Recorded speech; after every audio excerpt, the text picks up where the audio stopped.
website. You have a website? That every day it tells me whose yahrzeit it is. You can still talk to me every day. Technically, yeah. I'm not sure if that's why they made it, but it is a very good tool. Website? It's called TorahTots.com. Torah Tots, T-O-T-S. Yeah. And in it they have, I don't know. And it has like even contemporary yahrzeit. It's a very comprehensive. So today is the yahrzeit of the Ostrovser Rebbe, and Rabbi Lowy said over a word from the Ostrovser. I believe he was speaking to, could be the Poisek Adar, Reb Chaim Oizer. I think it was Reb Chaim Oizer, and if I'm not mistaken, Chaim Oizer says you should say a Dvar Torah because you're a gewaltige Talmid Chacham. And the Ostrovser said that you should say a Dvar Torah because you forgot with the nusach, the exact wording of you're a Gavar Rabba, because you're a Gavar Rabba. He said you should say over because you're a Gavar Rabba. And he said over an unbelievable story. There's a Gemara that says, I don't understand these Eden who they'll stand up in front of a Sefer Torah, but I won't stand up in front of a Gavar Rabba. When really they should stand up in front of a Gavar Rabba. I think that's the Gemara that he quoted. And he quoted what it is that's called a Gavar Rabba. And the Gemara says, what's called a Gavar Rabba? It's the darshan, the pasuk that the Torah says, Arbom Yakenu, you have to give somebody 40 malchus. But Chazal darshan, that's who the Gavar Rabba is, the Talmid Chacham, Chazal darshan, that it doesn't mean 40 malchus, it means 39 malchus. So you see from the Gemara that the definition of a Gavar Rabba is somebody who tries to remove Tsar from Klal Yisrael, someone who reduces Klal Yisrael from Tsar, who protects Klal Yisrael from Tsar. So that's the definition of a Gavar Rabba. So I remember we had a whole tumult about this in Shir once, and Chaim Tzvi actually went to ask the Rav about it. So I said the Rav himself got up and said that the reason why he's so makbid on masks, people make fun of him, but the definition of a Gavar Rabba is somebody who is protective over Klal Yisrael, that they shouldn't suffer any harm. So I don't want people to suffer harm, and that's why I'm so insistent on masks. And I remember when I said it, there was like a little firestorm in Shul, because everybody knows that I really was against wearing masks. And yeah, I was against forcing people to wear masks. And everyone thought that I was trying to make fun of the Rav.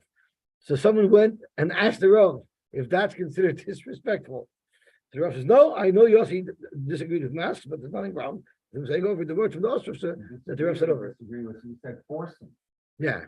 But the Rav held you need to force everyone to wear masks here in Shul. Yeah. So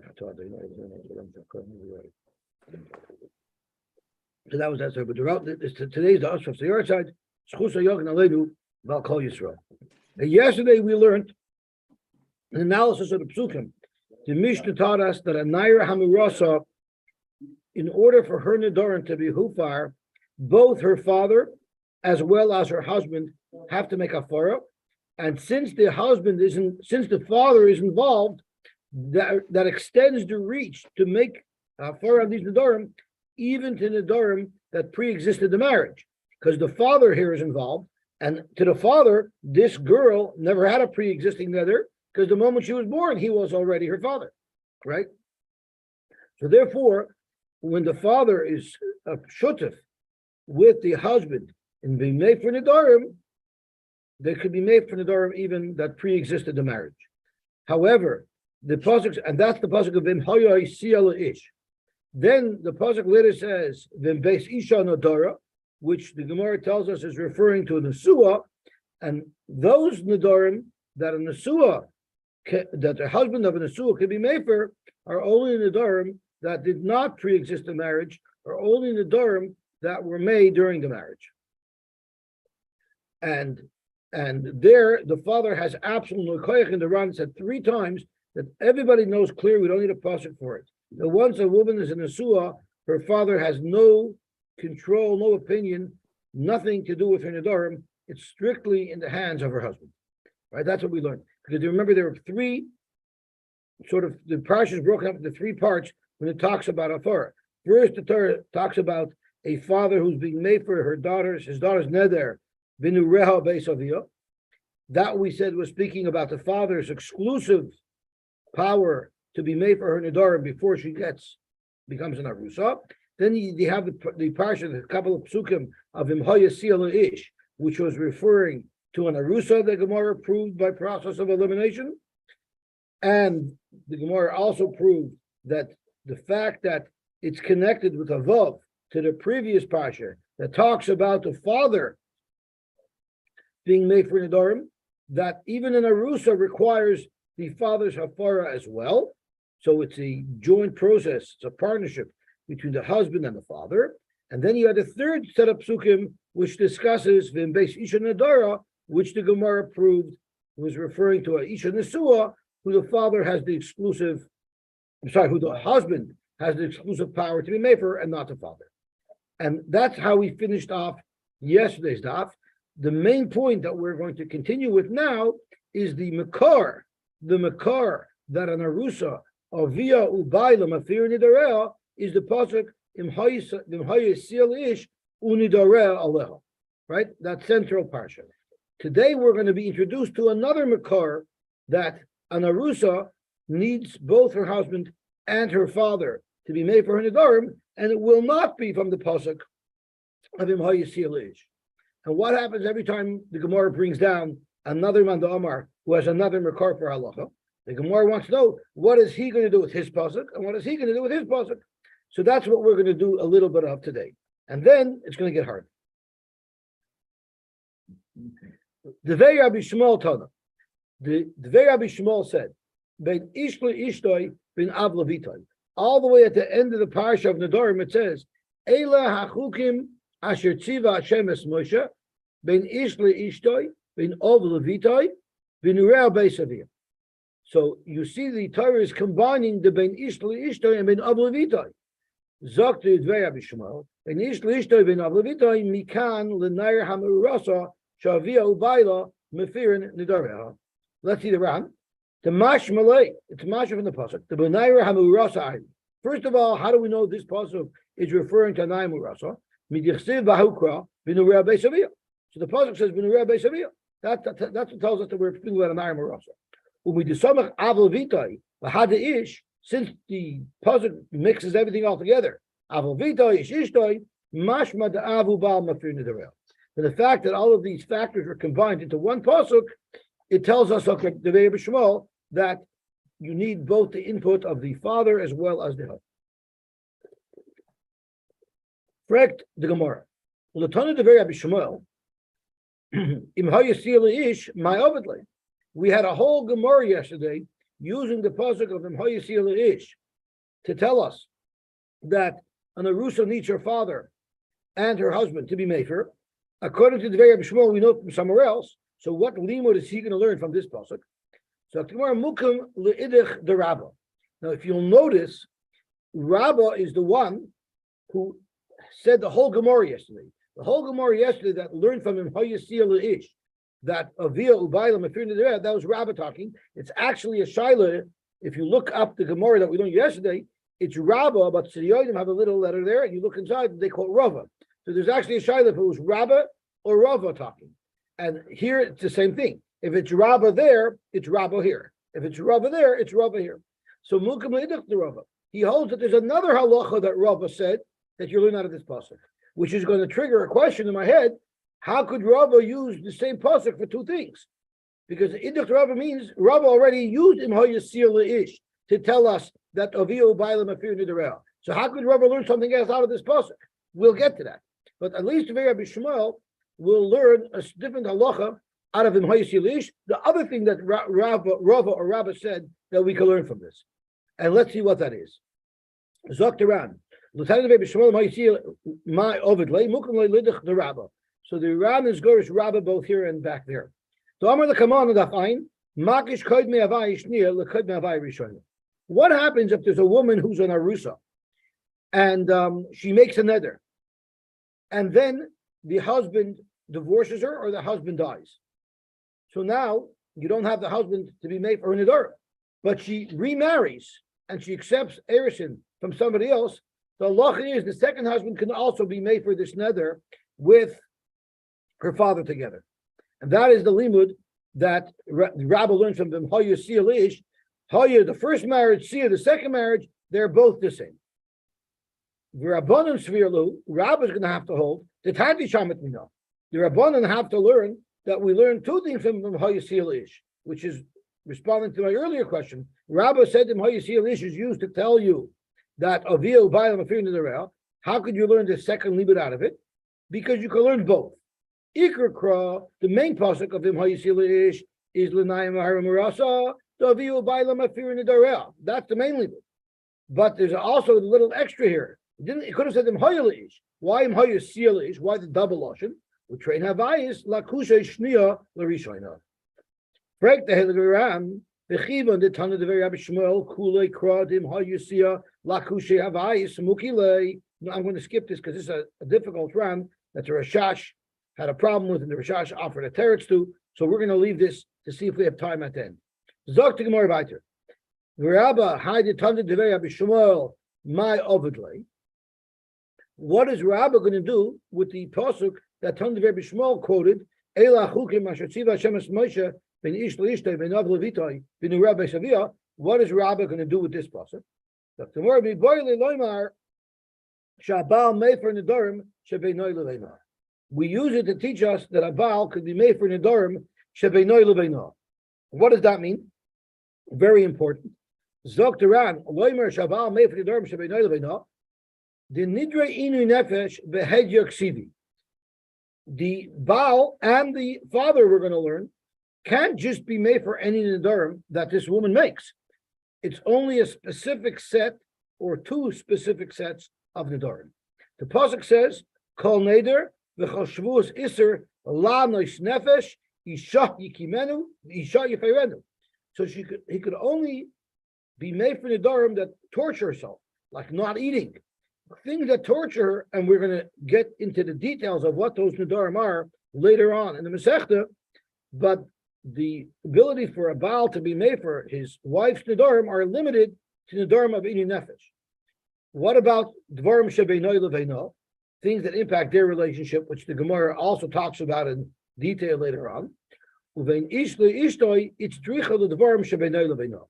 So in the pasuk it says, Vein Ish Le'ishtoi, all right, Ashetziva Es Moshe Vein Ish Le'ishtoi, to tell you that not only are Nidra Inu Nefesh fair game for the husband to be made for, the husband could also be made for Dvarim Shebeinoi Leveino. The command bidich perkin and for Shmaini, the Ram says in the next parak, we're going to elaborate on which Nedarim fit into which category. The Kashali. So to take it one step further, there's a comparison in that pasuk of Ben Ish L'Ishtoi to Ben Av Levitoi. So it tells us that not only is a husband's power to be made for his wife's neder limited to Inu Nefesh and Dvarim Shebeinoi Leveino, the father's power to be made for his daughter's Nedarim are also limited to those two subsets. The Kashali L'Tana Devei Rabbi Shmuel, Dvarim Shebeinoi Leveino Minolei. How will the Tana Devei Rabbi Shmuel know this if he's using the pasuk to teach us that Anayra Murasa, Baila of Avia Mefir Nedarim? How does he extract this extra information of what subsets of Nedarim the Hafar is limited to? The Evshir the Tarti Yolef Binah. It's quite possible that he learns both halachas from this pasuk. The Baal and the Mefer B'Nidra Ishtoi. Our Gemara is only addressing the Baal. I mentioned that it applies to the father as well. The Ran telling us now, the Baal and the Mefer B'Nidra Ishtoi el Nedarim sheyesh b'hem inui u'devarim shebeinoi lebeino hachanami av einei Mefer B'Nidra B'Itoi el elabul ba'av. This will also limit the ability of the father to be made for also the same Nedarim that his son-in-law could be made for. And the Ram goes on to bring a raya from the Sifri and a raya from the Yerushalmi that a father can only be made for such Nedarim. However, Zok Duran, all the way at the bottom in the first white line, the Rambam holds that the father could be made for any nether.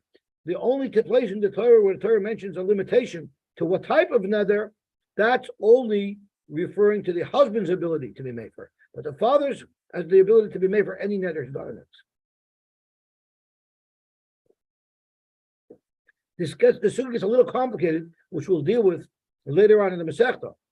Because if a husband can only be made for dvarim shebeinoy lebeino, things that impact their marriage, so a father, he's made for nedarim shebeinoy lebeino, or between a wife and her husband, or between a girl and her father.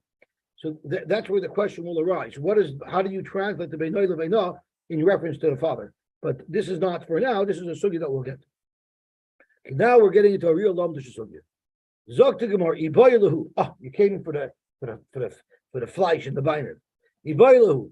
Baal megas guy is a miklish college. When there's a partnership there, and the Ram tells us that the Baal is lavdafka. Any one of the two partners who makes his afara, what is the situation between these two afaras, between the afara partner A and the afara partner B? Do you say megas guys? Do you say half of the nether was eliminated and the other half is there in its original true strong form? Or miklish kolish? Or do you say no, he doesn't chop off half the nether? What he actually does is he weakens the entire nether. It's a lumdish question. It sounds very conceptual. So let's bring it down to earth with a specific mitzias question. Let's decide, let's clarify this with an example. A woman said, you see these two olives? I'm making a nether, I will not eat these two olives. Vishama Oris, and her husband heard, the Heferlah, and he said, I'm being mafir nether. Or same thing would be if her father heard and said, I'm being made for your nether. Vachalosnum. And now she ate both of these asim.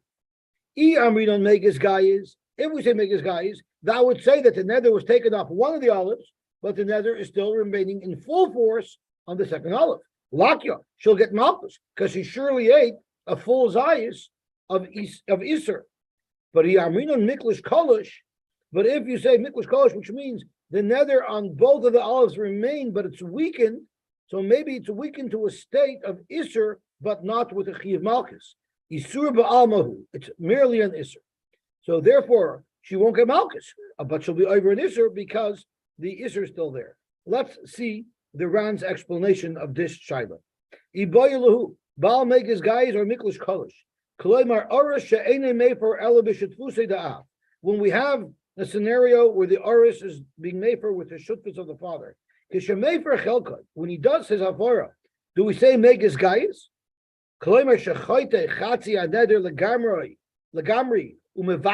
He completely eliminates one half of the nether.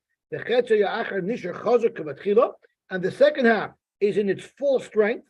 It's not impacted at all by the hafara of the first partner.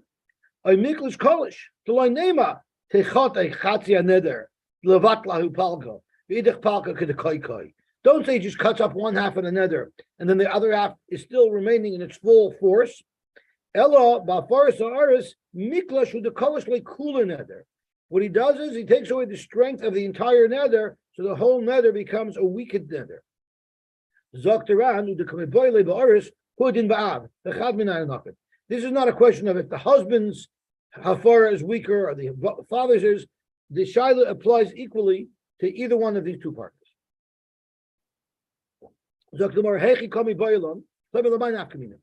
Where's the practical difference in this seemingly conceptual question? The Nedarim translation, you do it. Two specific olives. And then she violated her nether and she ate them both. Megas guy is lucky. She'll get malchus. Why? Even though when the oris made the hafara, it eliminates the isser from one of these two olives, the other olive is 100% usher with the nether, and therefore she'll get malchus. Meal. Even the loya didn't haiminayu. Koi B'Surei, since she doesn't know from which olive the Isser was remained, therefore Leilaki Ada Achel Kavayin. She has to eat them both, and only then can we be sure that she ate a full Zayis of Isser.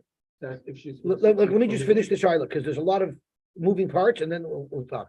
The Amrit Miklish Kolish, then Leka Malkus. To a Kolish Lekula Nidra, because that weakens the entire nether. The Leka Ella Isur Ba'alma. And now there's no nether, there's no Isur nether with the full force, which would render her Mechuyev and Malkus. Rather, there's just an Isur, she's not allowed to eat from it. Umakshi, Hacha, Bregan the Rishonim, people ask, Zoktaram, Lomali Tren Zaysin de Nokat. Why did there have to be two Zaysin? The Parasha Shavu Shtayim Basar, Omer Papa, the Bechoshu Bikandabas like it. Break the ran, why couldn't we say there was only one olive? And the Isra comes off of half the olive, but if she eats the whole olive, then she for sure ate a half olive of Isra. And that will be enough to give her Malchus, because you don't have to eat a full olive. When it comes to an Isra Karnamis, you don't have to eat a full Kazayas to get Malchus. So why did we need a case with two olives? Obviously, to tell us that she had to eat a minimum of a shear of an olive in order to get Malchus, but that's not true. Even if the whole question was one olive and only half the olive was also, she would get the same Malchus. So why is the Gemara using a case of two olives to illustrate this shaila? Yeshleim Zaktaran, Mishum the Ika Hasaman the Svirle, that Philibikainamais Leilaki Ade Ika Kazayas. There happens to be a man Amar who holds that even for Kainamais, in order to get Malchus, you have to eat a full Kazayas. So we wanted to pick a case here that would work according to everybody. Nokat lahacha l'raf or the milsa. So we might paskin that you get malchus for less than a kazayis, but we want this shaila to be according to everybody. Inami, or maybe mishum shvu nokat la. Sure, by a nether, you should have to eat a little bit that she'll eat will be over. But what if she made a shvua not to eat two zaysim? There, in fact, you have to eat a shear. The bechlal nether shvua. When we say nether, we also mean shvua. Kedamin la'el, nether gadol nether l'lekei Yisrael. And that was a shvua over there. Uve shvua b'pachas mikashir lekamalchus. When it comes to a shvua, you need to have two zaysim. Inami, or another svara is up to around. So around there's three terutzim. Inami, the loika de ka'amar hacha, loika b'karbon ka'amar le'yamila. It's referring to a carbon. Carbon, you don't get petch. You should bring a carbon. Why? Who would use the word loika to describe the chiyuv to bring a carbon? The l'chula amalek a carbon pachas mikashir. Everybody agrees that in order to be mechuyev in a carbon, you cannot be mechuyev to bring a carbon unless you had a shear. You find that the word yilaka you get hit applies to someone who has to lay out money or someone who loses money. So therefore, being mechayiv somebody with a carbon can be referred to as yilaka, as loika, because you have to pay for the carbon. The Reb Kiva asks, the Ran says unequivocally, you will never bring a carbon pachas mikashir unless you were over less than a shear. The problem, frankly, with Kiveger is why do you bring a carbon when you violate a nether? It's a nashama ilois, because we say when you violate a nether, the thing that you ate has the status of a carbon. So therefore, if you violate it, you have to bring a nashama ilois. But ashama ilois has nothing to do with the physical amount, and all it has to do is with its value. If it's a shava pruta, you're over mila. If not, no. So why is the Rand saying that you would need a shear? It has nothing to do with the volume. It has to do only with a shava pruta. And the Kiveger blives b'tzorchim. Okay, so now we have our shaila. Okay, Ich habe gedacht, dass ich weiß nicht, wer gesagt hat, es ist mehr Lütze schon. Also, weinig wie gesagt, es hat nicht gedemmt Achille. Ja, That has to be achila. The fact of the matter is, it's also for out carbon. She said a lie. Okay, so now we have our shaila. When one of the two shutfim make a far on the nether, does it cut off half the nether, or does it just weaken the entire nether? But wie zegt Mechlal, die ganze Teure als Zag, als, ich mach noch kleine dabei, that you're not going to get. That's why you have to be an Amoira to be able to clear such a shaila. If you clear such a shaila, but the Amoraim, they can clear such a shaila. they can analyze exactly how does the hafara work. Does it work with a weakening, a 1-2 punch? You weaken it and then you take it away completely, or does each person deal with half the nether? Okay, let's see the Heilige Gemara. Now we're going to get up to the Geschmack Alomdische complicated part. You know that when there's only 4 lines of the Gemara on a daf, that it's going to be a rough day. Zog the Heilige Gemara, my Tashma. So there's a rule that we're going to be analyzing, that when a husband dies, so when an Oris dies, whatever control the Oris had in this daughter, if she's still a Naira, will drain back to the father. And now we're going to, but on the flip side, if the father dies, the Oris doesn't get automatically the control that the father had. So the Oris will remain lacking in some control. So this Brisa here is going to bring 2 sets of examples. In the first set, the first example is going to be a case where when the husband dies, the husband's koyach in her afora goes back to the father. When the Oris dies, the husband dies, it goes back to the father, right? And the second case in the set is going to be when the father dies, the Oris doesn't get the required power from the father. Right? And then we're going to have a second set of exactly the same thing. So we're really going to be learning about 4 cases. Case 1 and 3, it will be nisroikna la'av. Whatever the husband had after he dies, his power is going to go back to the father. And cases 2 and 4 are going to be where the father died and the husband does not get those powers. So now let's look at these 4 cases. Oh, I also want to throw in another concept, and that is, if you have a weakened nether, right? You have a weakened nether. For instance, and this is what the Brisa is going to be talking about. One of the 2 shutfim was made for the nether and weakened the nether. According to the tzad, that it's miklish kolish. The nether was weakened, and then he dies. The other partner dies. Would you say it would be more logical to say that the remaining partner could be made for the nether because it's a weakened nether, or would you say with logic that if the nether is weakened, it makes it harder for the surviving partner to be made for the nether? I would say if it's weakened, right? So at first glance, a weakened nether would be more easier to be dealt with by the survivor. The Gemara or the Ran is going to teach you there's a counter svara to that. A nether that has some strength to it, there's enough in it that it could be passed on to the surviving partner.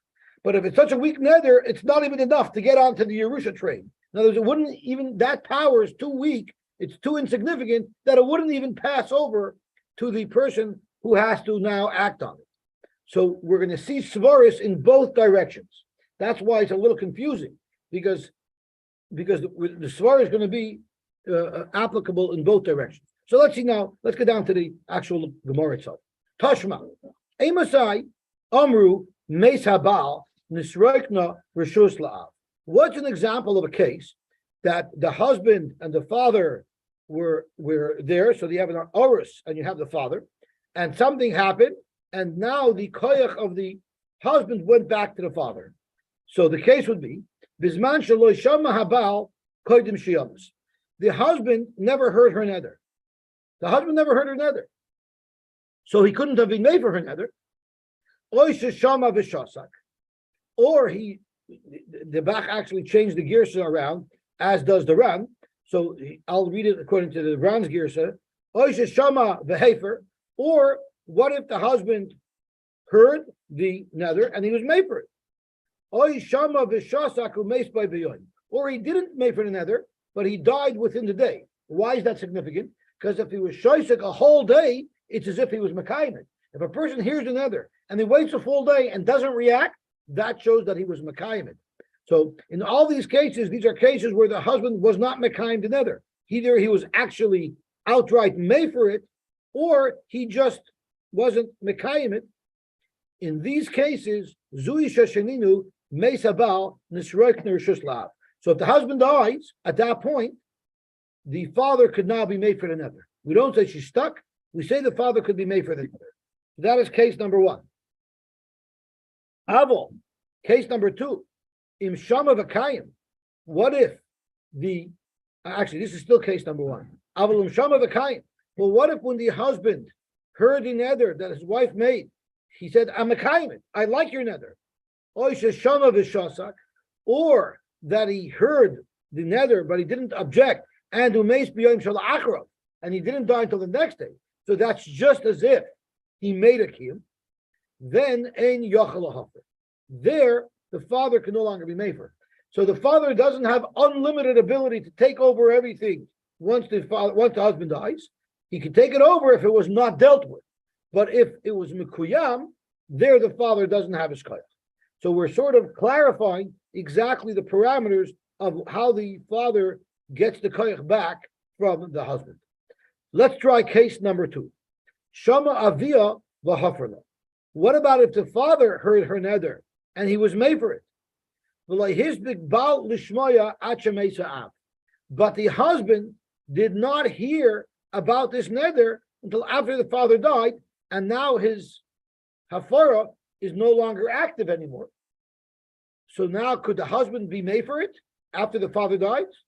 Zokta heilige Mishnah, Bryce Zui Sheshaninu Mesaav Loy Nisroikna Rishus Labal.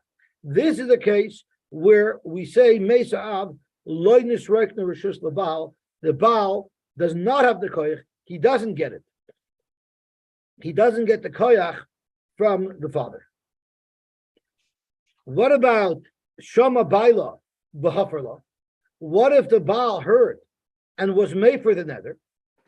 So now we're going to case number 3. The husband heard and he was made for the nether. But the father didn't hear about this until the husband died. So the husband made a hafar on his side. The father didn't hear about it. The husband died, and then first the father finds out about this nether. And the significance of not having found out about it before is the Ram's going to teach us that if you found out about it before, you sort of seized your part, control the nether. If you never heard about it, we perceive it as if only the husband has control over this nether because he knows about it. The father who didn't hear about it hasn't seized any part of it. And because of that, the logic is, as we're going to see in the Ran, if the husband was made for the nether and the father didn't even know about it, the husband's hafara has even more power than if the father had already heard about it. Because if only the husband heard about it, so he's the only one who's grasped control of this nether. So his blow to it, when he's made for it, is a much stronger blow. So now there's very little left. It's very weak. And the father only hears about it after the husband dies. Even though the nether at this point is in such a weakened state, the husband, the father, can still yarshin it. Remember I mentioned earlier that sometimes the chiddush is that if it's in such a weakened state, you might think that he can't even yarshin it. Kamash Malon, that the father still gets it. And the Rav explains, you know why he gets it? Because the moment the husband dies, the nether gets its strength back, because the afara of the husband expires with the death of the husband. So there's a good nether here for the father now to pick up after the death of his son-in-law. That's why if the father heard in the second case, if the father heard and was my fit, and then the Baal didn't hear yet, and then the father died, when she's telling why. Okay, I don't want to, we're going to learn the Ran. The Ran's going to go through the details. I didn't give enough information to explain everything fully. I just gave basic information to get through the Gemara. So let's wait till the Ran. So let's wait till the Ran, because I want to focus on the prize. The prize that I'm looking for is we have a shaila when one of the two partners is made for the nether, is it Megas Gaiz or Miklas Kolish? So we have 2 projects today. Our primary project is to get a resolution to that shaila. And our secondary objective is to understand every case and what's the specific chiddush that each case brings to the table. And that's the long run. But I want to first focus on our first project. Is it Baal Megas Gaiz or Miklas Kolish? So let's look at the third case. Shama Baila v'Hafarla. What if the husband heard and made a hafara? And the father didn't hear about it until the father died.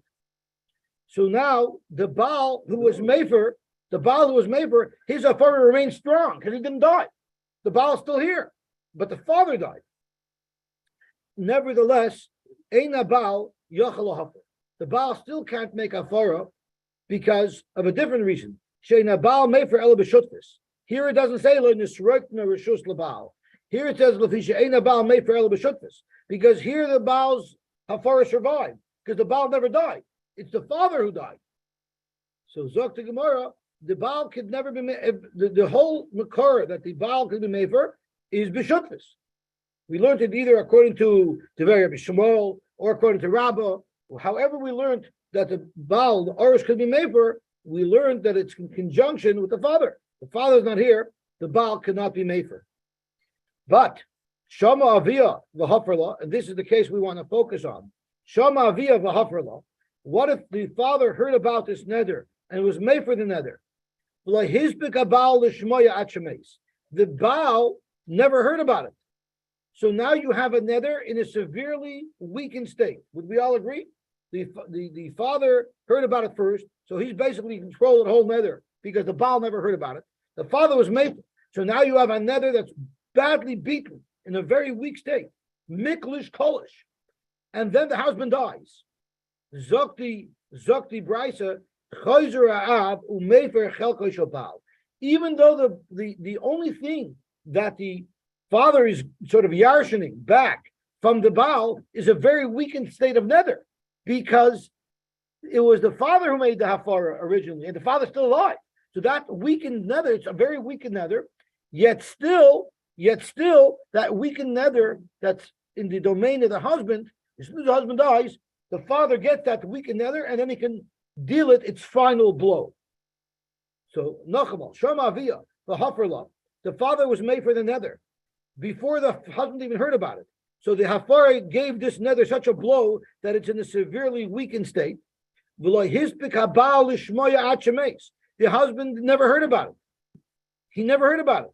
So now you have a very weakened nether that the husband needs needs that husband's little chelik that the husband left over when he died. He will be able to yarshin that weakened nether and deal it its final blow. Amar Abnosim. Here's the punchline. Hey, name Diver Beishamai. This only works according to Beishamai. You know why? Because according to Beishamai, it's Megiz Gaius. And even though he dealt a major blow to the nether, even though the father dealt a major blow to the nether while the son-in-law was alive, it was a major blow bekamus. It might have taken away 75% of the nether, but there's still 25%. So let's say it's a piece of cake that we were answering. 75% of this piece of cake, there's no nether on. It's mutter completely. But 25% of this piece of cake, there's a full-blown nether on. And that's why the father will yarshin that full-blown nether and deal it its final blow. But Beis Hillel ain't yochel hafer. Beis Hillel's top shot that 75% of the cake is no longer under a nether, but 25% of the cake is fully under a nether. It's not Megas guys. Rather, it's Miklish Kolish. The whole cake is under a nether, but a very low intensity nether.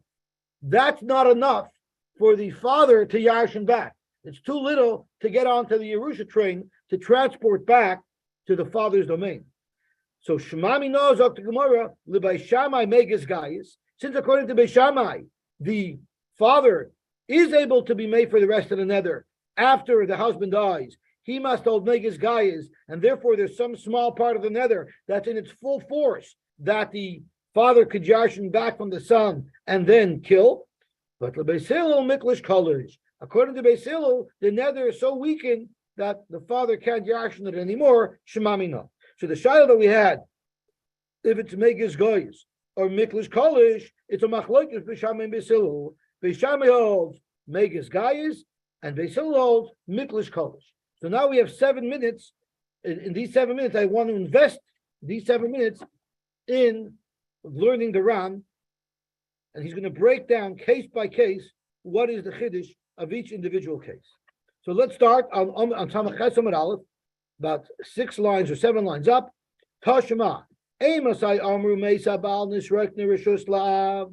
When do we say that if the husband dies, whatever the husband had schus in her nether goes back to the father?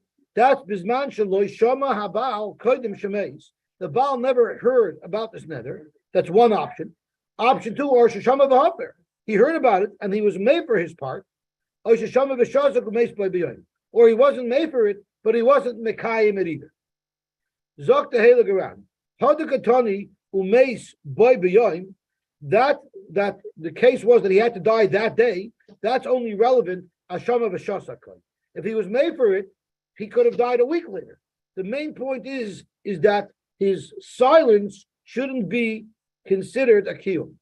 The davka boy b'yoyim the akate loikai meibal yochala avla hafer.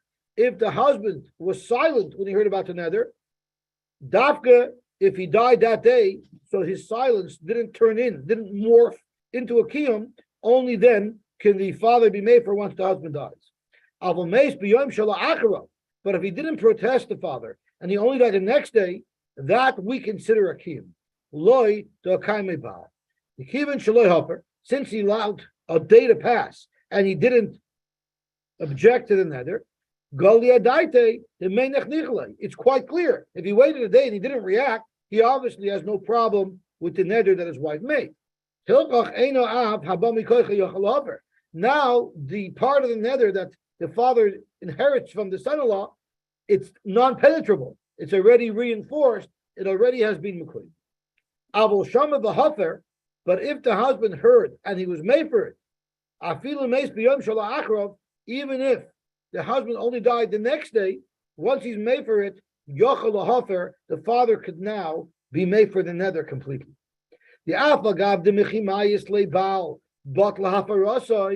Even though we already said earlier that when there's two afaras, and at the point where there's only one afara, if the person who was made for it died, his afara doesn't stand anymore. It dissolves if it didn't meet a partner before the partner died. And now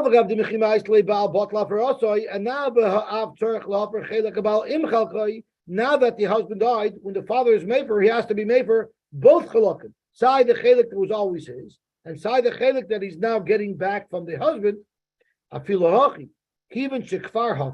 Since the fact is, while the husband was alive, he made the hafara. Yes,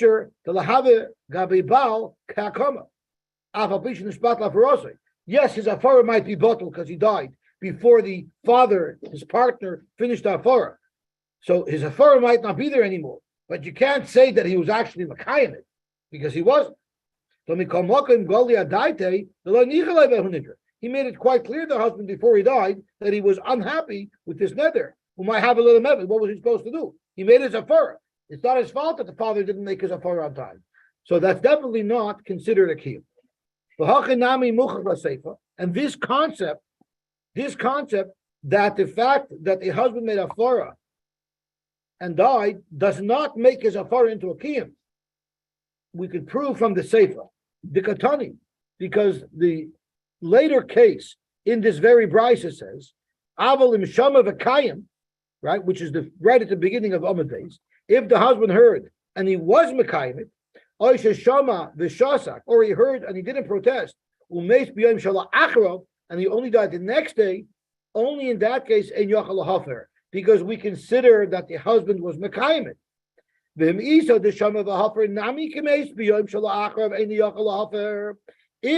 you want to disagree with me, if you want to disagree with me and say that even if the husband was mefer, once he dies, the next day, the father can no longer be mefer, well, then that's the case that the Tana should have offered in this second case, which is a much bigger chiddush. In the case of Shama v'Hafer, the Tana should have said, if the husband didn't die that day, rather he died the next day, according to you, who want to argue that if the husband dies the next day, even though he was mefer, it still prevents the father from hafara, then that's what the Tana should have said. It would be a much bigger chiddush than the case that the Tana actually selected of Shama v'Shasa. Levadai, Zoktarana, I have proof positive. Since the Tana here didn't list the case of Shama v'Hafer, it's proof positive. Shamas Mina, the Shama V'Hafer, if the husband made his Hafara, it doesn't matter when he died. Afilu Meis B'Yom Shala Acharab, Nisreikna Rishus La'ab Umotzi Mefer. The father can take over after the son-in-law dies, and he definitely could make a Hafara. That is case number one. Case number two, we have 30 seconds left. We're not going to get very far, but let me just get a little bit further to just show you the scope of what's happening here. Shama via v'haprala by hisbek abal shmoya chemesa ab zui sheshaninu mesa ab aloydness reckless labal. So Dr. Ran, why am I writing so long? The Ran always excuses himself when he writes too long because he also agrees you have to be as brief as possible. So he said chazina lahula kamoizal the amri the ma'atikatani lahisbek abal lav dafka ubechadinasve. I saw someone who said that this extra case there's no major chiddush in it. It was just mentioned agavarcha. And he also said that the rest of the cases are all redundant. There's no extra special chiddush in all of these cases in the Brisa. Zokt Duran, I protest. I believe these people who said this don't really understand the depth of this Brisa. Because every word in this Brisa is precious and tells us a massive, important chiddush. Therefore, I have no choice, Dr. Ran. And therefore, I have no choice, and I have to be mach. So please excuse me that I'm saying such a long parish on this little daf, but I have no choice because someone had dared to say that every word of this brisa isn't precious, and every word of this brisa isn't telling me a special chiddush. So I'm going to dissect this brisa word by word and show you the great chidushim in every single case, and it's a build-up from one case to the next. And then let's start. My question is, first of all, the word Nestroiken here in the last file shows that was my Nestroiken. Could you point to the file that you're talking about? The last file too. Because I don't see the word Nestroiken. I only see the word Nestroiken once. So I'm not sure which one you're talking about.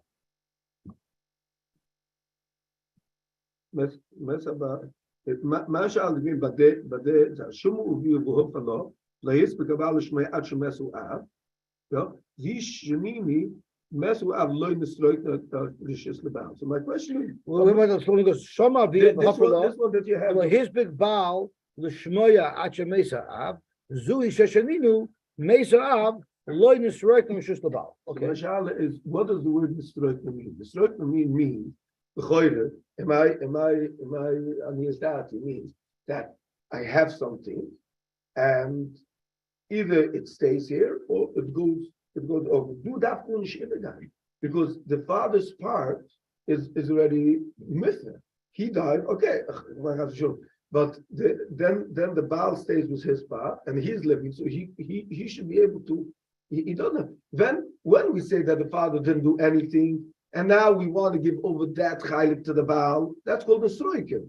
It emptied out and it goes over. What happens if in your case, this case exactly, the father heard and he was made for it, and then he dies. Right. What happened to his afura?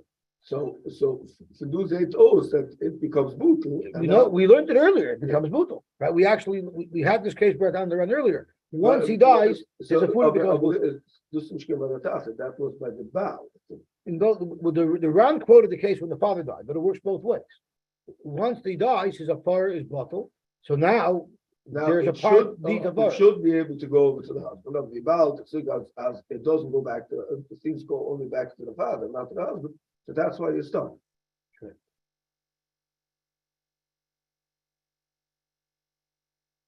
Okay, so it's the last foul. The last foul started here, right? The last file started in Number Aleph, Shoma Aviyah, on Samach Tes Number Aleph.